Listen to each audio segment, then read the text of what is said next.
Hello, class, and welcome to our lecture on the urinary system that we were not able to do today due to class being canceled. But nevertheless, it is not canceled because we have online. So, with that being said, we are going to talk about how you go pee, and a lot more complex than just that.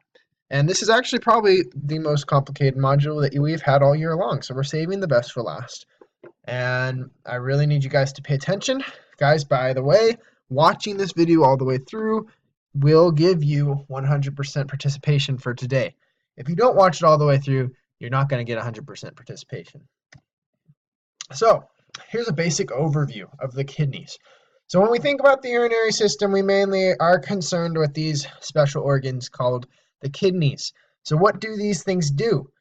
There's three big functions. So number one is it regulates the water volume and concentration and pH levels in the body. So your body needs to have that constant level of all three of those things. If your pH goes out of whack, then you're going to have major problems and die. If your water volume goes out of whack, you're going to have major problems and die. Okay? Those two things are very important. Another thing is it influences the red blood cell production, so that's what RBC stands for, and blood pressure. So determines that. And finally, it filters the blood and disposes the waste. So the stuff that we don't want in our blood, it gets rid of it, and the stuff that we do want in our blood, it keeps it. So it's a very imperative organ when it comes to what is actually inside of us. It's the main filtration system in our body. Just like if you had a pool outside and you didn't have a filtering system, then it would turn into a stagnant, green, dank body of water that just would collect dust and not dust, grime and slime and nasty things, and all these creatures would live inside of it, and it'd be nasty. You've seen a pool that hasn't had a filter and it's just sat there, or like a puddle or a swamp. Okay, it just sits there and gets all nasty. The same way our blood would do that if we didn't have that filtration system going through. So a basic overview on the kidneys. We are going to focus on the filtration of blood as the main topic of this module. So the kidney's job, again, I said it before, is to inspect the blood and dispose of all the nasty stuff it doesn't need. So excess sugar, like jumping down a Frappuccino or Sour Patch Kids, salts, ions, and dangerous substances like urea can all get inside the body. Urea is just a byproduct of other chemical reactions that occur inside the body, and we have to get rid of it because it would cause us to die of poisoning if we didn't. The ingredients of blood are constantly changing every single day depending on what we eat. So you are what you eat, literally.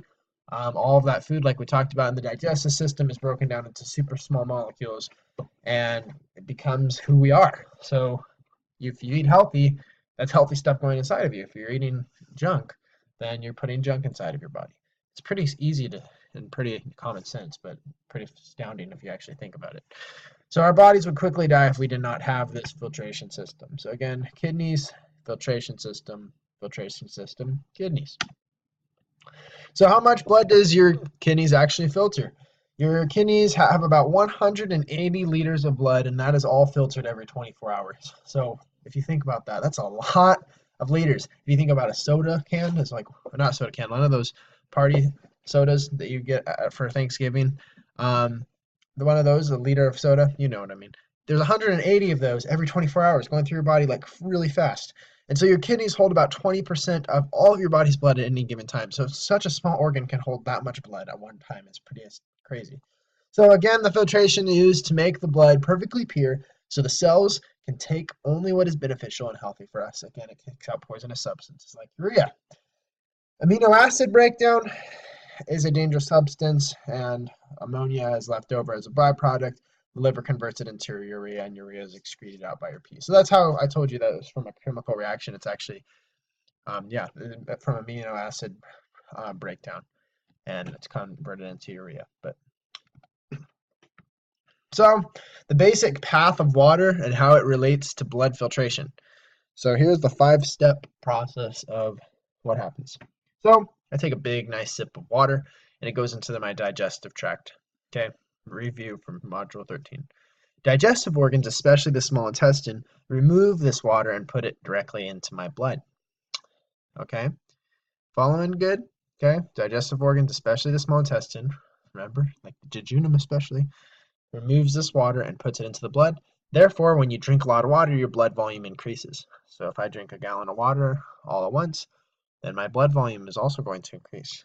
If I'm not drinking any water, my blood volume is going to decrease a lot. Your kidneys filter that blood and water that is needed and ultimately stays in the blood and is delivered into the cells. So your kidneys are that filtration system. Okay, and excess water that we don't need is urinated out. Urine is 95% water and 5% other stuff. So you guys probably actually already knew all this stuff. This isn't new for any of you. But the stuff that is new is what we're going to talk about next. All this introduction stuff in mind, now we're going to be talking about how the kidneys actually get to work and how they actually do this phenomenon of pee. So, basic kidney anatomy. We have your urinary system lying in between the dorsal wall and the peritoneal wall. So, urinary system is retroperitoneal. It lies between your back. So, touch your back. Okay, that's your dorsal wall. Keep patting your back. You can probably hear me slapping my back really hard. Okay, that's your dorsal wall. And then your peritoneal abdominal cavity. So, slap your abs, your rock hard abs. Okay, those are the two walls. So your kidney's kind of in between, and right in between that, housed right in the middle. Okay, each kidney, it's actually in between, right behind or deep to the digestive organs. So behind that, not anterior to it, but behind it. So each kidney has three main layers. There's the renal cortex. Okay, it says the kidney cortex on the picture, but the kidney cortex. I'm gonna get my little pen thing out here. Get my special pointer. So there's the kidney cortex on the outside, the renal medulla. They call it kidney medulla, but whatever you want to call it is fine. And then your renal pelvis. So this renal pelvis is extremely important. Okay. And we're going to talk about why, but it also uses peristalsis. We talked about that on Module 13. Unconscious smooth muscle contraction to suck urine out of the kidneys. Okay? So those basic kidney anatomy. And we have your renal artery and your renal vein and your ureter. So by the end of this PowerPoint and by the end of this video, you'll know what all of these mean and what they do very well. So here we have the renal vein. See, filtered blood goes out after, actually I'm going to go back a little bit. So here's unfiltered blood in. This stuff has all the nasties and tons of water and everything that we don't really need at the moment, okay, or any waste products. And then the nephrons inside the kidneys that we're going to talk about right now do their work, and all the unnecessary waste and excess water is kicked out via the ureter, okay, and all of the filtered blood that your cells can use is pushed out the renal vein. Okay, so unfiltered blood comes in, waste products go out the ureter, filtered product goes out the renal vein. Now we're getting into the nephron. The nephron and how this blood is actually filtered, and this is the most complicated part of this entire year, in my opinion. But you guys can do it. Watch this video multiple times if you have to. And definitely, more than any other video, watch the crash course on this. Okay, the crash course does a great way of explaining, and as you guys can see, I use their pictures. So they go together. Make sure you're watching that. So blood passes through a series of vessels that will branch and become increasingly smaller until they intertwine with modules called the nephrons. So see right here, those are nephrons. They look like little top ramen squiggles. Okay, those are nephrons. Nephrons are the main filtering units of the kidneys and make up much of its structure. So if you take a microscope to just the kidney tissue, they're going to be composed of millions and millions of these nephrons. There are over 1 million nephrons in every single kidney. And each one of these nephrons plays an immense role of efficiently filtering the blood. And about half the nephron lies in the cortex and the other half in the medulla. So we haven't talked about what the cortex and medulla is yet, but we will right now. So the nephron has two parts, and this is the animated version. So it doesn't look like top ramen, and it looks a little bit more colorful, and you can kind of see the difference between what is what. So the nephron has two main parts. There's the renal corpuscle, okay, and your renal tubule. Okay, this is all your renal tubule, this is your renal corpuscle, and this is all your nephron. Okay, renal corpuscle, renal tubule, nephron. So the blood is filtered into three main steps. You guys, I wish I could think of some awesome, fancy, beautiful acronym, but I can't. You're just gonna have to remember this. There's glomerular filtration, tubular reabsorption, and tubular secretion. 3 steps. Okay, we're going to talk about each one of those in detail. So take out your notes, lots and lots of them, because we're jumping into this. You guys can do it. Glomerular filtration. So before we talk about what glomerular filtration is, we need to find out what the glomerulus is. So this little ball of yarn here, okay, that's a glomerulus. And what it is, it's just a ball of capillaries. Capillaries are very, very, very, very small blood vessels that and in a glomerulus, it fits into like a little ball of yarn like this. It's really cool looking. Anyway, the endothelium, that's the inside layer of the capillaries, is very porous. Porous meaning like a sponge. It's porous. It squeezes out water and takes in water really easily. Okay.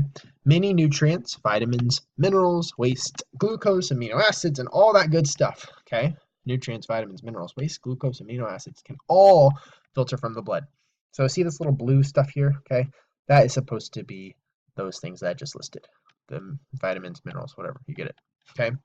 The proteins and the big blood cells themselves, they can't get through that layer here. They're just too big. Okay. All these other things here, they're a lot smaller and they can fit through. But big giant proteins and blood cells, they're too big to fit through. Okay. That's a very good thing that they can't fit through. So blood pressure. Hormones and many different systems can all affect the rate of how fast all of those minerals and vitamins pour through the glomerulus into the capsule here. So this is the capsule. So the rate at which it goes out is called the glomerular filtration rate. So if my blood pressure is really high, then it'll make a faster glomerular filtration rate. More stuff will come out at a faster time. If my blood pressure is low, for example, it will not go through as fast and it'll take longer. And a big important term that you want to know is filtrate is everything that is squeezed out of those blood capillaries and into the glomerular capsule. So all of that blue stuff there, that is filtrate. Okay? It's everything that is squeezed out of the blood capillaries and into the glomerular capsule.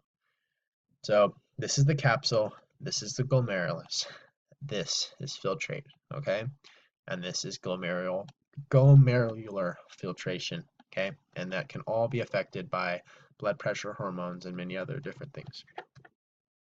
Again, pause the video at any time that it's too much or you want to just listen to something again. So everything that was too big to squeeze through that ball of yarn glomerulus is, like blood cells and proteins, is taken into this thing called the vasa recta. And the vasa recta absorbs all of that stuff and takes it into a temporary prison and filters it. Okay? So remember that. It's taken into the vasa recta, everything that was too big. So now we're on the second step. We covered glomerular filtration. It's really hard to pronounce. Try pronouncing glomerular 3 times fast as you can. It's really impossible. So the second step is tubular reabsorption. Tubular reabsorption occurs in the proximal convoluted tubule, the nephron loop, and these ones mainly. And so it's interesting. I mentioned a couple of these terms, the renal cortex and the renal medulla, and I never talked about what they actually mean, but now I am. So you see this little line, there's like the darker purple on the bottom half and then lighter pink on the top. So everything that is on top of that that middle line here, everything that is the bright pink is your part considered the renal cortex. So the proximal convoluted tubule, the glomerulus here, that's all in the renal cortex. And the renal medulla would consist of your collecting duct and most of your nephron loop. Not all of it because there's a little bit up here, but most of the nephron loop. So there, again, renal cortex is on top, the renal medulla is on bottom. So tubular reabsorption, we're still on that second step. The filtrate goes through an extensive filtering process through 4 separate sections of the nephron. So remember that all of this is the nephron, just keep in mind. Okay? The long and curly shape of this nephron provides more time and space to reabsorb what it can. See, the curly ramen looking thing right here, the PCT, absorbs more and more of what it can. It also prevents needed molecules like water and nutrients from being excreted as waste. Okay, why do we need this? Okay, the problem is if we didn't have kidneys working really well and filtering well, then we would drink water and that water would go right through our system and pee right back out without ever going to the cells. And that would cause dehydration and we would die really quickly. So what the kidney does is it saves and conserves that water and puts it back into the blood and only pees out what we don't need. So that we don't need would be excess water and waste. And what we do need is that water that will keep us surviving. Okay. So without our kidneys, we would die of dehydration really quickly because it wouldn't conserve and save water for us. So the proximal convoluted tubule. We're still on number 2, tubular reabsorption. So we're talking about the PCT, the proximal convoluted tubule. It's in the cortex. Remember the upper bright pink one. Composed of simple cuboidal cells, looking all the way back to like one of the first lectures that we've done. There's a lot of mitochondria. Remember, those are the powerhouse and energy. They're like power plants. Okay, electric, powerful. Okay, lot of mitochondria in here that creates a powerful pump that sucks sodium ions from the filtrate using active transport. And active transport means it uses ATP. So these are all mitochondria in here, and it's like a powerful vacuum. It's like, okay, and it's sucking tons and tons of that sodium ions into the cell. So it takes all that sodium ions and sucks it in. Okay, like in Star Wars, remember how there's those, I forgot what they call them, where the Millennium Falcon was just sucked into Darth Vader's ship, and they couldn't do anything about it, and they got stuck in a ship. Yep, it's like the same thing. Tractor beam or something. I don't remember what it was called, but you guys can tell me. But that's what it does. It just sucks all of those sodium inside of it. Okay, like a vacuum or whatever that was in Star Wars. It's also loaded with tons of microvilli, and they increase surface area and absorbs important things like vitamins, glucose, and minerals. So just like carpet on the ground, those little microvilli increase that surface area, and they aid with those mitochondria power-sucking vacuums. Okay, and so we're going to talk about why it sucked up sodium right now. And so now we're going to talk also about the nephron. So the nephron is this big loop thing right here. So this is the PCT up here, and then we go into the nephron. Okay, this is the nephron. So filtrate comes down, okay, and then goes up. And this medulla layer, remember this is the cortex, this is the medulla. The medulla is salty. So you want to remember that the medulla is salty, and we're going to figure out why. So the nephron loop, that's also called the loop of Henle, is in both the cortex and the medulla. Mostly in the medulla, but like I said before, it pops out a little bit at that cortex. Sodium and water, guys, are like a positive and negative end of a magnet. So they stick together. If you have a positive and a negative end of a magnet, you put them together, they stick. Okay, they don't repel. The same exact thing with sodium and water. So the kidneys are here to make your blood and cells absorb water molecules. Remember, we don't want to pee out good water, okay? Or we would die of dehydration. So if all the water got urinated out, yeah, again, we would die of dehydration. So much of the concentrated sodium from the proximal convoluted tubule, that green squiggly thing at the top, is kicked out of the ascending limb into the interstitial fluid. So as water is going through the PCT up here, okay? Remember that mitochondria is sucking up all that sodium up here, okay? So when it gets all of that sodium, it kicks it out into the medulla here. So it just poops out all that sodium into the medulla. So now there's a ton of salt, okay, in the medulla. And so why is that important? So new filtrate, which has a lot of valuable water in it, is coming down into the descending limb. That thick concentration of sodium on the outside, remember it's all on the outside, it got kicked out, attracts those water molecules out of the loop of Henle and into the interstitial space where we find the blood. When there is extra water, the sodium molecules cannot absorb all of it, and a lot of this extra water is urinated out. This explains why your urine is composed of 95% water. Okay? So, let me explain this a little better. Going back up here again, we have your filtrate. Okay, this is, follow my red little dot, okay? All of that sodium is getting sucked out by those powerful mitochondria, okay? And now that, at this point, all of that sodium is now getting kicked out into the interstitial space in the medulla. So now this filtrate is coming, and all that water that is in that filtrate is now getting sucked out to the sodium over here. Okay, so water is now leaving this and going over to here. And when it's in the interstitial space, your blood cells just reabsorb it again. Okay, and they take it to your cells. And now what's left inside of the loop of Henle is just waste that your body doesn't need. Okay, that's all that's left because all the water left and important nutrients left because they're attracted to the salt. Okay, the sodium. It's crazy how God designed that. It's beautiful. And now all that's left is waste. So water comes down to water and then salt. And the thing is, if you drink too much water, okay, if you have way too much water in your system or just a little bit too much, it balances out because the sodium has met its water buddy. Okay, and now there's no more sodium out here, so now there's just water chilling in here because there's no more sodium because it's already been taken by excess water. So then that water filters through and then gets peed out. Okay, so awesome how that happens. Okay. So yeah, right when water exits on this last bullet point, most of it is picked up by the blood very quickly, and the salt does not get diluted and will continue to suck up water molecules. Okay, pretty easy. Guys, again, if you were confused on that, watch that video on Crash Course and rewatch what I've been telling you. So now I'm checking for participation.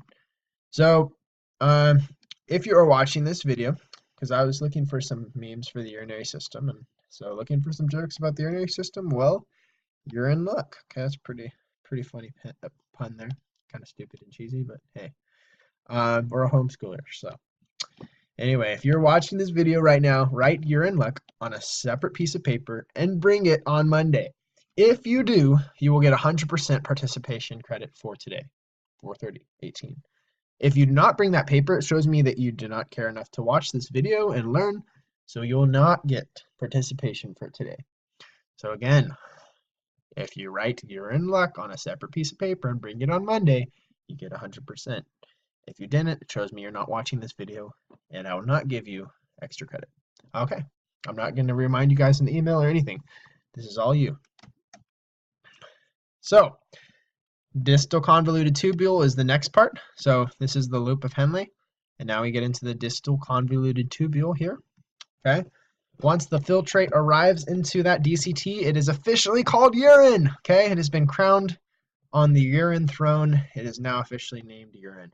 Okay, so it's pretty much there's not a whole lot it does. Okay, there's a couple things, but nothing really. Okay, it just kind of is a bridge that bridges it over to here. Okay, so collecting duct in both the cortex and the medulla. It's this giant thing here. The urine now leaves the cortex and it goes back into the medulla. Even more water is sucked out. So it just kind of does what this does, but even more so. Okay. Even extra is not more so, but extra water is sucked out, and now the urine is extremely concentrated. Okay. And it is ready to be peed.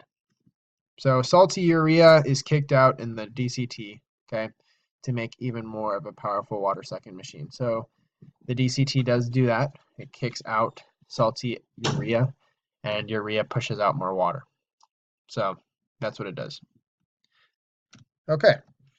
Finally, last section is the tubular secretion. So we have done the first two, now we're on the third one, tubular secretion. So going back to the glomerulus, back up here, okay? Remember how blood was too large to leave, blood and large proteins? So these things called peritubular capillaries, the vasa recta, that took the blood finally excrete the final unneeded things like extra hydrogen and potassium. So it filters it out and gets rid of extra hydrogen and potassium and puts it into that big collecting area into the ureter, and then you can pee. Okay, so this leads to the ureter and gets rid of other bigger things that couldn't fit through the glomerulus. So going back to this slide again, remember that unfiltered blood comes in through the renal artery, okay? Gets filtered out through those nephrons and glomerulus and all that stuff that we just talked about, okay? And then all that waste from both the vasa recta and the nephrons gets dumped into the ureter and peed out. All the good stuff that was dumped into the interstitial space and collected by capillaries and blood is then taken in all the way to the renal vein and then is shipped out and given to all of your cells. Fresh, filtered, tasty blood. Now, on to the actual act of peeing, or the proper term, micturition is what it is called. Okay, so a couple fun facts about pee. People used to study it by staring it, touching it, and tasting it. It's disgusting. Okay, that's how they used to do it before we had all these microscopes and stuff. Back in the good old days, they just tasted it. Doctors can diagnose a variety of diseases just from looking at your pee. That's why they make you do urine samples. Pee is 95% water. Okay, the bladder can hold one water bottle full of water comfortably. The max before it would theoretically explode is 2. So, only 2 full water bottles your bladder can actually hold before it blows up. And people can blow up their bladder, which is scary. If your bladder's super full and you get in a major car crash or something, that's a big common thing that happens is your bladder explodes. So it's common, not super common, but it happens. So the anatomy of the bladder. It has 3 main layers. The deepest, okay, this little purple thing right here, is called the inner mucosa. This layer is made up of transitional epithelium. Remember, transitional epithelium, it stretches and it allows us to hold in our pee. It's like a balloon. Your bladder fills up like a balloon and allows you to hold it in longer. The middle is the muscular, so middle muscular detrusor muscle, okay? And that allows you to get some water pressure when you're peeing, okay? Pushes that water out. And the outer is that outer membrane here, okay, in your bladder. So how you pee, or again, micturition, is the autonomic nervous system is responsible for holding your pee in place. So fortunately, you don't have to always think and remind your brain, I need to hold my pee in, I need to hold my pee in. It does it for you, which is great. When you're on the toilet, a nerve signal is sent to your brain, and it goes to that muscular detrusor layer. It tells it to contract and push that pee out. Then the internal urethral sphincter opens. Okay, it's a little sphincter here that opens and closes. And then your external urethral sphincter opens, and that's the hole on the outside where the pee comes out. Okay. Final topic of the day: water and why is it important? And for that, we're going to actually go to the lab assignment video. So that's it for today, guys. Watch that lab assignment video. If you have any questions, let me know. I will see you guys on Monday. We're getting really close to the end of the year. All right, praying for you. Let me know if you need anything. Bye.